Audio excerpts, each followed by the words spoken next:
Okay, so Consul General, thank you so much for joining us. Hi, Ali. It's a pleasure to be here. Thank you so much for having me. All right, so I virtually traveled to Paris to learn more about the wonderful French system of health of childcare, I should say. But before we get into that, I wanted to ask, on a scale of 1 to 10, how many times has President Macron had to explain to Trump that he didn't invent French fries? Yeah, no, don't get me there. I don't want to create a big diplomatic fuss about French fries because first, we don't know if they are French at the very start. So, our Belgian friend won't be very happy if I claim the history and the ownership of the French fries itself. It's just Okay, like pasta. You don't enter this kind of the topic. okay, let's not go there. So how about this? So I'm from the UK, as you can probably Yes. expect, and we stupidly did Brexit.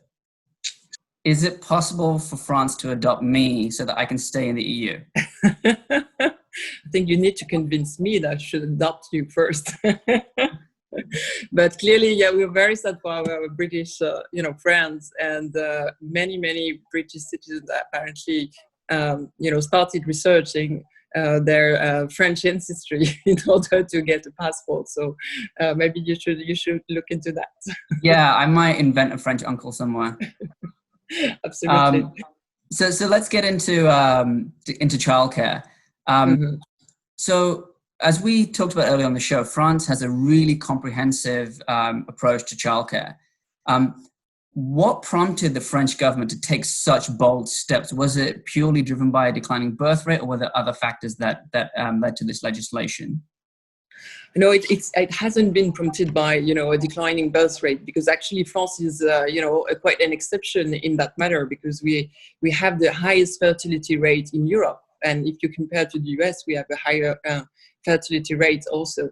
So it's quite unique as a model, and it was really built out history, and if you compare the European model to the American model, there's clearly a difference that is linked to the Second World War, when women were actually forced to work when men were fighting on the front, and they actually continued to work after the Second World War to rebuild Europe and to rebuild France, and that's why we put in place such a comprehensive family policy that is very much in support of working mom, to allow them to work freely. And that's quite interesting to look at the figures.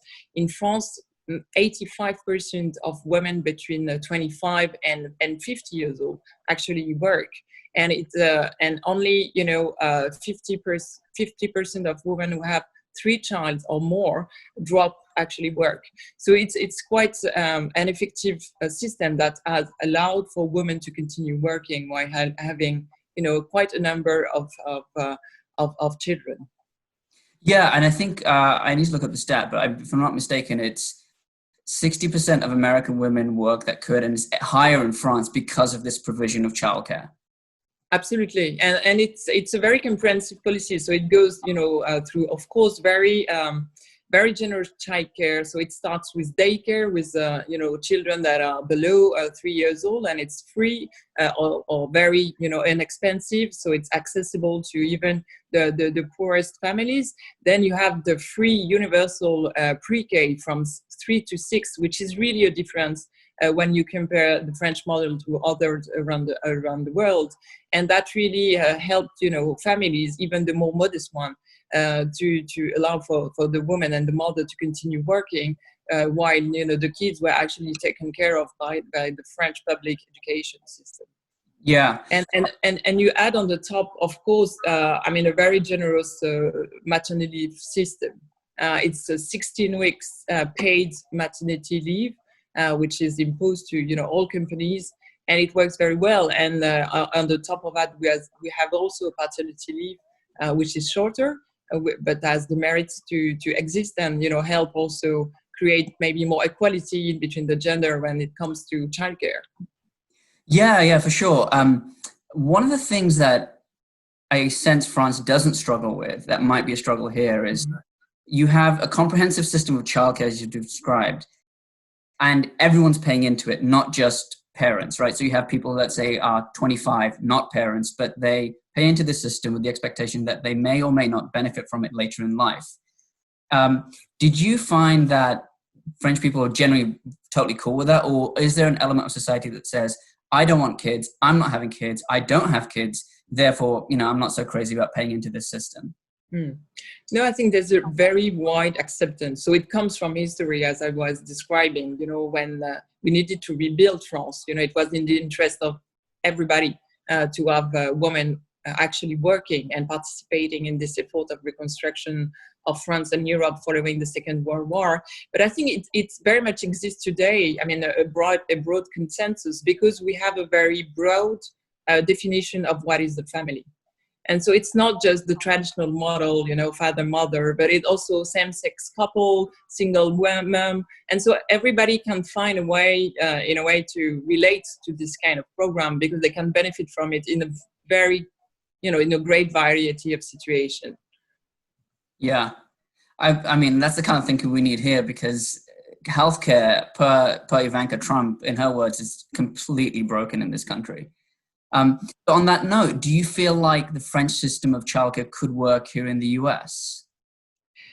I think, it relies on so many, elements that it's difficult to transpose from one system to the other one. But it's true that there's one striking difference in the US is the absence of paid maternity leave. And I know there was, bills that were actually discussed and projects, but which never, were passed finally. And this makes a huge difference. I've been really discussing with a lot of women, in business here in the US. And of course, you have, in large companies, you have very generous packages for women, but their situation is very different when they work for these large companies that can, afford to pay for this maternity leave, and the other ones that don't have this kind of access. And so it creates really an inequality in the system that, doesn't benefit the situation of women in the US. So I think, this could be the beginning of changing a system by putting in place this kind of universal maternity leave coverage for all women in the US. Yeah, particularly right now, as I think parents are increasingly finding out childcare as lockdown ends is something that would hopefully be sooner rather than later.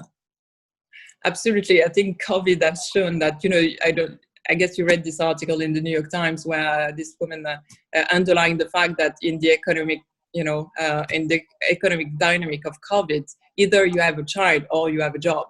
And it's, it's been clearly putting a lot of weight on women, and including in France, we have seen, women continued working at home and still doing, the very large part of the household chores.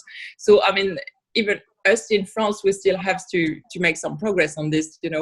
Women are still doing a very large part of the household chores. Women, to of course take care of the kids much more than men do, and so that's why there is also a discussion in France about putting in place a larger paternity leave in order to create, a new balance in between the two genders on this issue. And I think one of the thing we've been also thinking of is how can you make sure that, all these measures that were implemented through history are actually really respected by companies. And this is one of the challenges we are working on at the moment. Yeah, wow. And if I'm not mistaken, France is the only country in the world that pays housewives for the value that they create in the home. Is that correct? What do you mean?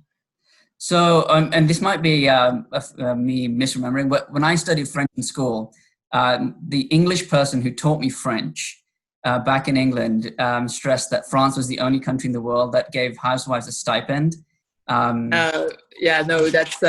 I think that's a miscorrect perception of the French law. You might have been referring to tax breaks that you get on, income tax for the number of kids if you don't work, etc. So you have a certain number of social benefits that you can benefit in the case of, working of mom at home, with a large number of kids, but there's no stipend for the All right, I need to get a tuition refund from that school now. Okay, switching gears a little bit. So you're the Consul General in New York City. I So am. imagine that you have a few French food spots which you really love in the city. Mhm. Would you be able to Good. share what some of those are? So it depends what you like, Ali. The you know the we are so lucky in New York because there's so many French restaurants around. So you can go from the 3 stars, and my absolutely favorite one would be the Bernardin, and I'm a great fan of Chef Eric Ripert, who is really fantastic.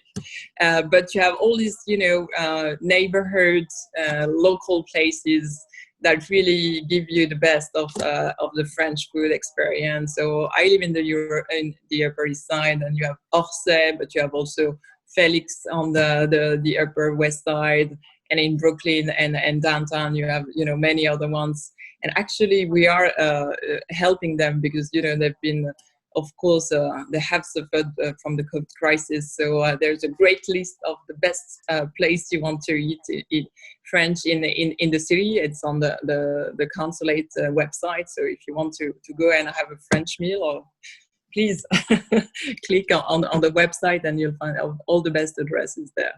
Okay, excellent. And then I'll include a link to the French consulate's website. Mhm. Speaking of French places in New York, I feel like Albertine is like this hidden gem. I've been a couple times. It's pretty cool, but I feel like not enough people know about it. How would you describe Albertine to people in New York, or even visitors to New York who have never seen it, or never been there, or never heard about it? So Albertine is indeed a hidden gem in New York City. So it's the most beautiful, bookshop you can find in the city. It's a French and French translated books. So you can find anything you want to read when you're interested in France. Also in French cuisine, in French culture. It's a gorgeous place, with a beautiful decoration that was made something like 8 years ago by a very famous French architect. And it's just, in front of Central Park. So when you have a walk in Central Park, and my best way to do that is, on Sunday, you go for a coffee in Central Park, and then you step in Albertine, and you buy a good book, and you spend the rest of Sunday reading a really great book with your coffee in Central Park. So that's the best way to do it. Just go and visit. It's on the Fifth Avenue, and it's gorgeous. Yeah, Fifth Avenue, and remind me, it's in the 70s, I believe? It's Fifth Avenue and 79. Yes. Yeah, and definitely check out Albertine. As an English person, I have to pay a little bit extra tax when I promote France, but pay that tax because Albertine is so great. And speaking of promoting France, so Bastille Day is coming up. What are the plans to celebrate this Bastille Day? I imagine it's the most unusual Bastille Day in a very, very long time, given the circumstances we find ourselves in. Absolutely. No, it's completely unusual. And usually we would celebrate in the streets, and we would have street fairs all around the city. So sadly, we can't do that this year. But instead, we have created a festival. So it's going to be online. And if you want to know how to cook your foie gras, for instance, you can practice that with French chefs. And so many restaurants have organized cooking classes with great chefs, or other kind of experience you can have with the French artisans and French restaurants and French winemakers. So there's plenty of things you can do during this week. It's a full day week of events starting from tonight, actually, until next Friday. And we will, of course, have some official ceremonies on the top, with me honoring one of the U.S. veterans that participated in the Second World War. So that's one of the last of the survivors of this great generation, and that's a great sign of friendship between France and the U.S. Yeah. Wow. Okay. So this is a World War II vet.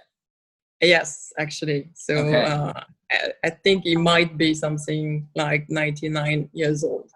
So Okay. it's super impressive to meet those guys, because they were 17 years old, 16 years old, 17 years old, and they landed in Normandy, and they risked their life for a country that they had never visited. That was really amazing. So It is amazing because I think that was that generation's challenge. Our generation's challenge is to stay home and watch Netflix and not spread the virus.